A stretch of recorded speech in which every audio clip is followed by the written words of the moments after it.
अस्सलाम वालेकुम दोस्तों, क्या हाल है? ठीक हो? तबीयत से ठीक है भाईजान।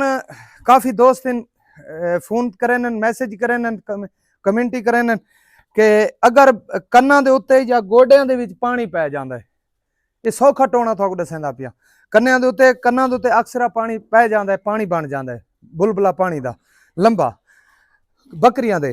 अगर गोडियां च पानी पै जांदा है जानवर दे या इत्थे सेंटर च पानी पै वैंदा है, सौखा तरीका है, बिल्कुल आसान तरीका।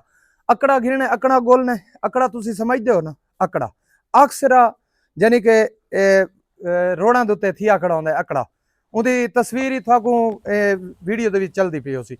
ये अकड़े दी लड़ी ही कप गिननी, लड़ी कप के जिथा पानी बना खड़ा होवे, पानी बना खड़ा इन ते दिखा बई, पानी बना खड़ा होवे, पानी दे में चगरदू ला दे सो खीर हुंदा, खीर कट के वो अकड़े दा खीर कट के ताज़ा होवे, इवें चगरदू ला दे सो, लड़ी पट के आसो ताज़ा बने दे आसो, चगरदू ला दे सो भला इवें जमा दा निशान दे दे सो, इवें यानी कि एक इो दे दे सो, ठंब दे दे सो, वो इंशाअल्लाह वध सी कहना वो उथे ही सुक वैसी।